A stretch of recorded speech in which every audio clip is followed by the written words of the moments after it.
Hi friends, फिर से स्वागत है आप सभी की आपकी ही अपने YouTube चैनल ट्यूटोरिंग क्लासेस में। हम लोग फरवरी स्पेशल में मॉडल प्रैक्टिस सेट कर रहे हैं, जिसमें ये संस्कृत का मॉडल प्रैक्टिस सेट 2 होगा। बहुत ही अच्छे तरीके से एक्सप्लेन किया जा रहा है। मेन फोकस ये है ग्रामर से संबंधित, जैसे प्रत्यय हो गया, समास हो गया, संधि विच्छेद, इन पे विशेष फोकस करते हुए हम लोग आगे बढ़ रहे हैं, जिससे आपके एग्जाम में अच्छे मार्क्स आ सकते हैं। आइए शुरू करते हैं। यदि आप फर्स्ट टाइम चैनल पे आए हैं तो चैनल को सब्सक्राइब करके बेल आइकन को दबा दें, जिससे कि प्रत्येक वीडियो का नोटिफिकेशन मिलता रहे। और प्लीज वीडियो को शेयर और लाइक कर दें, जिससे दूसरे भी इससे फायदा उठा सकें। आइए शुरू करते हैं। हमारे पास फर्स्ट क्वेश्चन है, अणोह अर्यान कह, यानी कि सूक्ष्म से सूक्ष्म क्या है? ऑप्शन है गगनः, आत्मा, परमात्मा, संसार। तो सूक्ष्म से सूक्ष्म और महान से महान क्या है बाबू? ऑप्शन बी इज राइट, आत्मा। क्वेश्चन नंबर सेकेंड है बाबू, किम जयम प्राप्नोति, कौन जय प्राप्त करता है, यानी किसकी जीत होती है? ऑप्शन है सत्यम, असत्यम, क्रोधम, मोह। तो सत्यमेव जयते नानृतम, यानी सत्य की ही जीत होती है, असत्य की नहीं। सही आंसर ए होगा, सत्यम। नेक्स्ट क्वेश्चन है, बुद्ध काले पाटलिपुत्रस्य नगरस्य नाम किम, बुद्ध काल के समय यानी महात्मा बुद्ध के समय पाटलिपुत्र नगर का क्या नाम था? तो इतिहास से सूर्यते, इतिहासों से सुना जाता है। आपको एक पाटलिपुत्र में एक सेंटेंस मिलेगा सेकंड पेज पे, तो वहां पे बताया गया है उसके पाटलिपुत्र नगर का नाम जो महात्मा बुद्ध के समय है वो है पाटली ग्राम। इसका मतलब 3 का सी इज राइट आंसर है। क्वेश्चन नंबर 4 देखते हैं, गांधी सेतु कुत्र अस्ति, गांधी सेतु कहाँ है? पाटलिपुत्र नगरे, पहाड़पुर नगरे, सासाराम नगरे, बक्सर नगरे। तो पाटलिपुत्र नगर में गांधी सेतु है। 4 का ए नंबर सही है। क्वेश्चन नंबर 5 देखिए बाबू, अलस कथा पाठस्य लेखकः कः, अलस कथा पाठ के लेखक कौन है? ऑप्शन है कालिदासः, विद्यापति, नारायण पंडितः, वेद व्यासः। तो इसका सही आंसर क्या हो जाएगा? अलस कथा पाठ के जो लेखक हैं विद्यापति हैं, जो मैथिली कवि इनको कहा जाता है। क्वेश्चन नंबर 6 है बाबू, कस्य यानम पुरुषय नारीभिः चलति, यानी क्या पुरुष और नारी के बिना नहीं चल सकता है? नगरस्य, देशस्य, प्रांतस्य, समाजस्य। तो पुरुष और नारी के सम्मिलित रूप क्या कहलाएगा? समाज कहलाएगा, यानी कि समाज जो है नारी के बिना नहीं चल सकता है। अगला क्वेश्चन है हमारे पास, आधुनिक संस्कृत लेखिकासु का प्रसिद्ध, यानी आधुनिक संस्कृत लेखिका के रूप में कौन मशहूर है, कौन प्रसिद्ध है? क्षमा राव, मिथिलेश कुमार मिश्र, शांति देवी, गंगा देवी। तो आधुनिक संस्कृत साहित्य लेखिका के रूप में पंडित क्षमा राव क्या है? प्रसिद्ध हैं। क्वेश्चन नंबर 8 देखो बाबू, भारतस्य महिमा कुत्र गीयते, भारत की महिमा कहाँ गाई जाती है? अत्र, तत्र, सर्वत्र, पाटलिपुत्र। तो भारत वर्ष की महिमा सर्वत्र गाई जाती है। She is right answer. Question number 9, भारत महिमायाः आधुनिकी गीतस्य रचनाकारः कः, भारत महिमा पाठ में जो 2 श्लोक पहला और दूसरा जो पुराण से लिए गए हैं, बाकी 3 श्लोक आधुनिकी से लिए गए हैं, तो उनके रचनाकार कौन है? डॉक्टर उमाशंकर शर्मा, डॉक्टर रामविलास चौधरी, सी में डॉक्टर मिथिलेश कुमारी और डी में डॉक्टर गिरिजानंदन मिश्र। इसका सही आंसर ए हो जाएगा, doctor Umashankar Sharma. Question number 10, कति पुराणानि सन्ति, पुराणों की संख्या कितनी है? 5, 10, 15, 18, अर्थात 5, 10, 15, 18। तो पुराणों की संख्या कितनी है? 18 है, इसलिए 10 का D is right answer. Question number 11, संस्कारः प्रायेण कति विद्या सन्ति, अर्थात संस्कार के प्रायः कितनी विधियां हैं? ऑप्शन है 5, 5, 6, 3, 12। तो संस्कार के प्रायः 5 विधियां हैं और सभी मिला करके 16 संस्कार हैं। अगला क्वेश्चन है, कः सीमितो वांग्मय रूपः प्रयुज्यते, यानी कौन वांग्मय के सीमित रूप में प्रयोग है?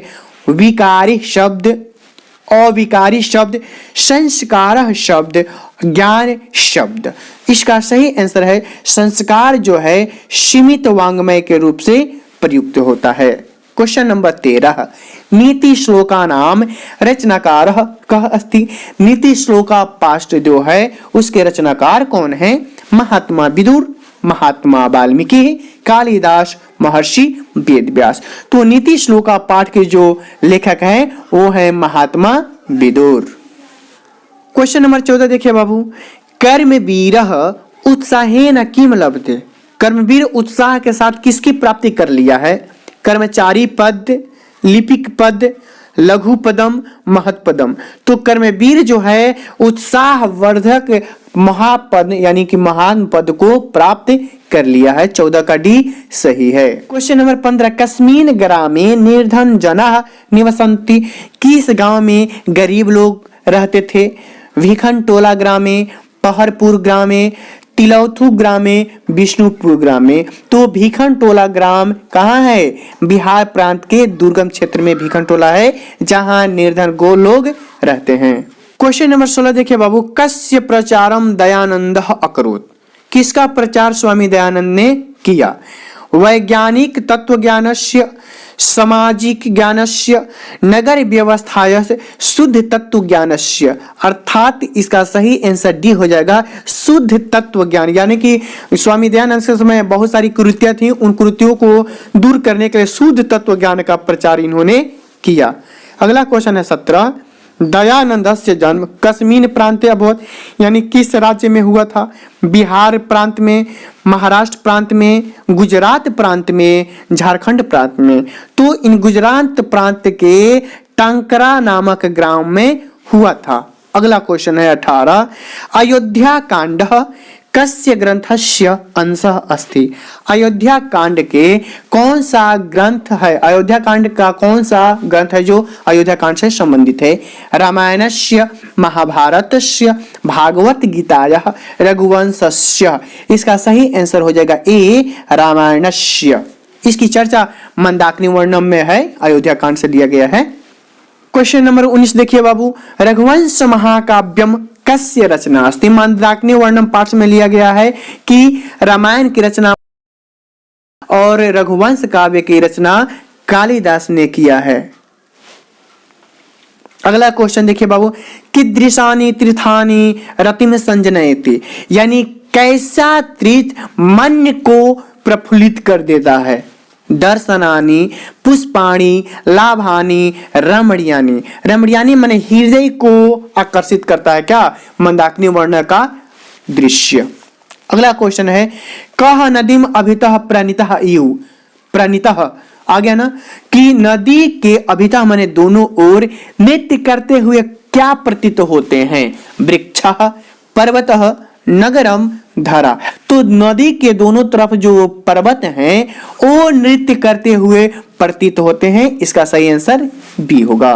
क्वेश्चन नंबर 22, व्याघ्र पथिक कथायाम कस्य दुष्परिणामः प्रकटितः।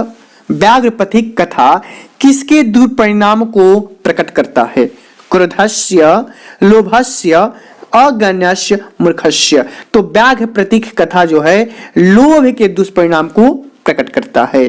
क्वेश्चन नंबर 23, पशु पक्षी कथा नाम मूल्यम केशाम शिक्षार्थम भवति। यानी पशु पक्षी कथा का मूल्य जो है शिक्षा को किस भाव को उत्पन्न करता है? ऑप्शन है मानवा नाम, बी में है दानवा नाम, सी में है पशु नाम, पक्षी नाम। तो पशु पक्षी कथाओं को मूल्य बना करके मानवों को शिक्षा करने का प्रयास किया गया है। सही आंसर ए होगा। अगला है 24, व्याघ्रस्य हस्ते किम आसीत। बाघ के हाथ में क्या था? संस्कृत पुस्तकम, रजत कंकणम, स्वर्ण कंकणम, गजम। तो बाघ के हाथ में क्या था? सोने का कंगन था। 24 का सी सही है। क्वेश्चन नंबर 25 देखिए बाबू, दुराचारी कह आसीत। दुराचारी कौन था? व्याघ्र, पथिक, दुर्जनः, दानवः। तो दुराचारी कौन था? बाघ था। सही आंसर ए हो जाएगा। क्वेश्चन नंबर 26, भासस्य कति नाटकानि सन्ति। दानवीर कर्ण से लिया गया है यह प्रश्न और भाष्य द्वारा 13 नाटक लिखे गए हैं जो पाठ्य परिचय में बताया गया है, इसलिए इसका सही आंसर क्या हो जाएगा, त्रयोदशः यानी 13। क्वेश्चन नंबर 27, सर्वप्रथम कर्ण किम ददाति। सर्वप्रथम कर्ण ने इंद्र को क्या देना स्वीकार किया, सालंकार गोसहस्त्रम, बहुसहस्रवाजिनाम, वारणानाम वृंदनम, अपर्याप्ताप कंगनम। तो सर्वप्रथम वह गोसहस्त्र दिया यानी कि गाय देना चाहा, उसके बाद घोड़ा, उसके बाद हाथी, तब अपर्याप्त सोना देना चाहा। क्वेश्चन नंबर 28 है, विवादा नाम शमयितुम देशान मध्य का संस्था थी, यानी दो देशों के बीच झगड़ों को निपटारा करने के लिए कौन सी संस्था है। ये विश्व शांति पाठ से है। सभी चैप्टर के महत्वपूर्ण वस्तुनिष्ठ प्रश्न को हमने कराया है और उसका एक अलग से प्लेलिस्ट बना है, आप जरूर प्रैक्टिस करें। तो दो देशों के मध्य को झगड़े का निपटारा करने के लिए संयुक्त राष्ट्र संघ है, सही आंसर बी होगा। अगला क्वेश्चन है 29 नंबर, अशांति कारणम कति सन्ति। अशांति के कितने कारण हैं, एकम, द्वयम, त्रीणि, चत्वारि। तो अशांति के कितने कारण हैं, 2 कारण हैं। कौन, द्वेष और असहिष्णुता। क्वेश्चन नंबर 30 है, विद्वसः शब्द का रूप तृतीय एक वचन में क्या होगा। तो विद्वस शब्द जो है यानी जितने भी सकारांत शब्द होते हैं वो विद्वस शब्द के अनुसार चलते हैं, और विद्वस शब्द तृतीया विभक्ति में होता है विदुषा, विद्वदाभ्याम, विद्वद्भि।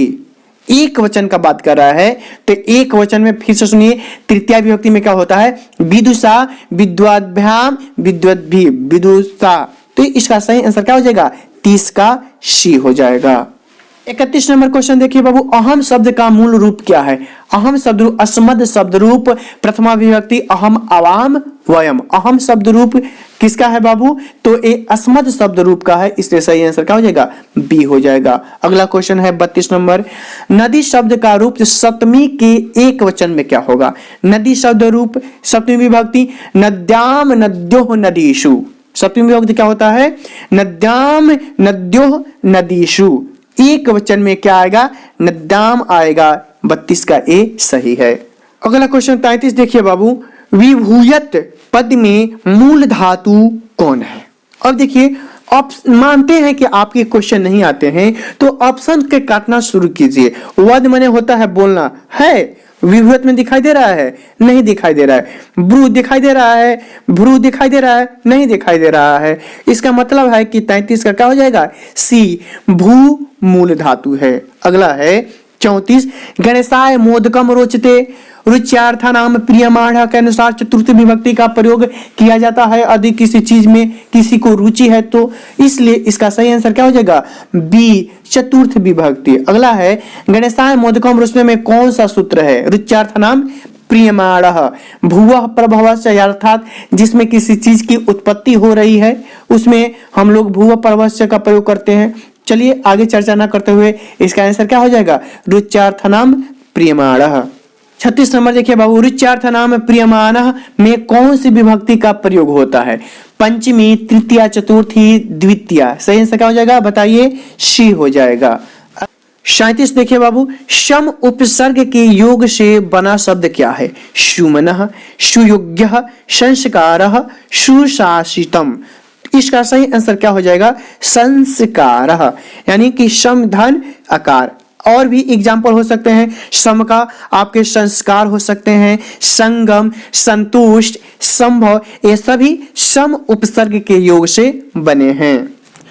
38 नंबर देखिए बाबू, आजीवनम में कौन सा उपसर्ग है, अव, आंग, अभि, अधि। तो उपसर्ग शब्द या शब्दांश के पूर्व में लगते हैं। अब देखिए पूर्व में अव बिल्कुल गलत, अभि, अधि, मेरे ख्याल से तो आ होना चाहिए, जीवनम में आ है, आ तो इसमें नहीं दिखाई दे रहा है, इसलिए इसमें क्या हो जाएगा, बी हो जाएगा, आंग। अगला है उद्गम में कौन सा उपसर्ग लगा है, अप, उत, अप, अति। तो उद्गम का उपसर्ग क्या लगा हुआ है, इसमें ऊत लगा हुआ है। अब उद्गम का संधि विच्छेद अगर करें तो ये शब्द बनेगा ऊत, ऊत धन गम। और हमने बताया हुआ है कि प्रत्येक वर्ग का किसके वो तीसरे वर्ण में बदलता है, तो त वर्ग के तीसरा क्या होता है, द होता है, तो इसलिए हो जाएगा उद्गम। क्या हो जाएगा, उद्गम। एक और एग्जांपल लेते हैं बाबू, अच, अच, धन, अंत, ये सब व्यंजन संधि का अंत है, तो च का तीसरा का क्या होता है, ज, तो अच धन अंत से बनेगा अजंत। ये सब हमने 2019 के क्वेश्चन में एक सॉल्यूशन कराया है, उसमें बताया हुआ है, इसलिए बार बार कर रहे हैं, उस प्रत्येक उस वीडियो को देख लीजिए। क्वेश्चन नंबर 40 देखिए, प्रेयस, एक गीप प्रत्यय के बारे में, गीप प्रत्यय, गीस प्रत्यय, टाप प्रत्यय, डाप प्रत्यय 2019 के क्वेश्चन में एक सॉल्यूशन कराया है, उसमें बताया है। तो प्रेयस धन गीप से बनेगा प्रेयसी, और आपके जवाब आएंगे कि यहां भी तो प्रेयस लिखा है, तो देखिए गीप में यहां पे छोटी ई की मात्रा है कि बड़ी ई की, बड़ी ई की मात्रा है, इसलिए इसका सही आंसर क्या हो जाएगा, ए हो जाएगा, और इसमें छोटी ई के मात्रा है। अगला देखिए बाबू, श्रेयस धन गीप से कौन सा शब्द बनेगा, श्रेयसी, श्रेयसा, श्रेयस और श्रेयसी, और देखिए ए में भी श्रेयसी है और डी में भी है, इसका सही आंसर क्या हो जाएगा, डी हो जाएगा, श्रेयसी। अगला है बलवत धन गीप से कौन बनेगा, तो ए में भी बलवती है और डी में भी बलवती है, क्या हो जाएगा बताइए, बलवत धन गीप से हो जाएगा बलवती।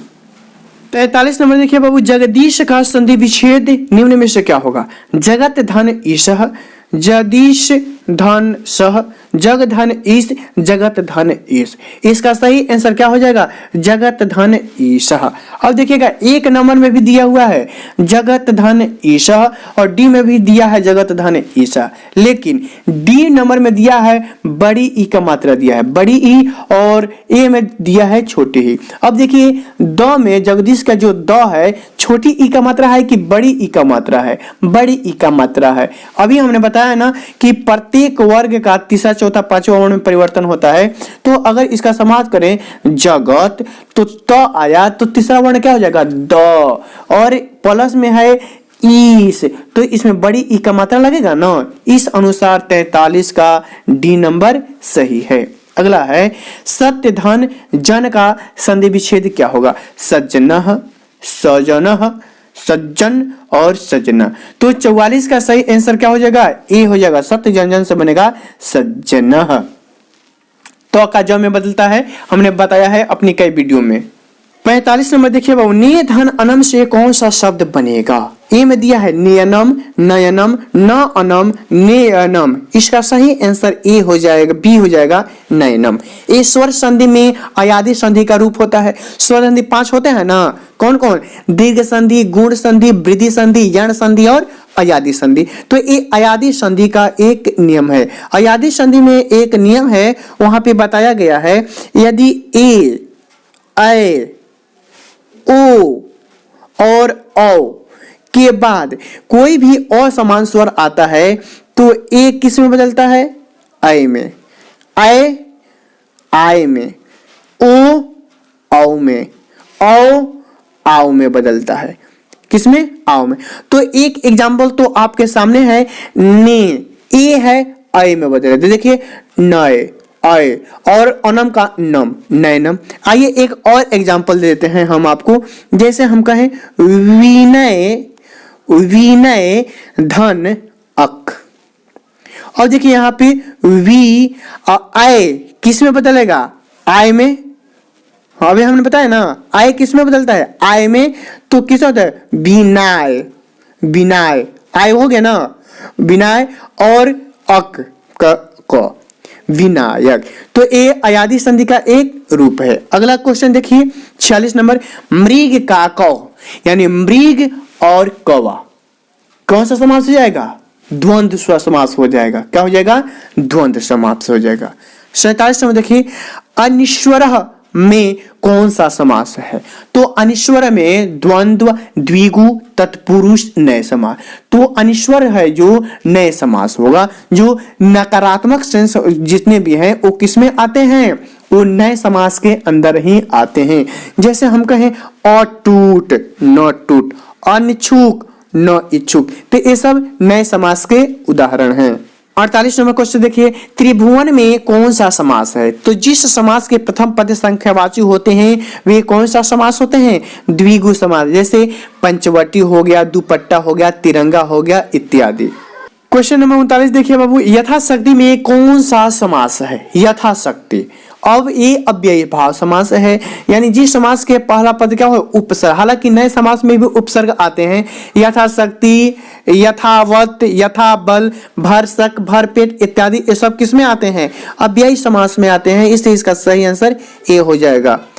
50 नंबर देखिए, त्रिफला में कौन सा समास है? अभी हमने बताया जिस समास के पहला पद संख्यावाची होते हैं वे कौन सा समास आते हैं? द्विगु समास के अंतर्गत आते हैं। तो आप हमें कमेंट करें कि आप 50 में कितने मार्क्स ऑब्टेन किया। फिर मिलते हैं अगली वीडियो में, तब तक के लिए धन्यवाद।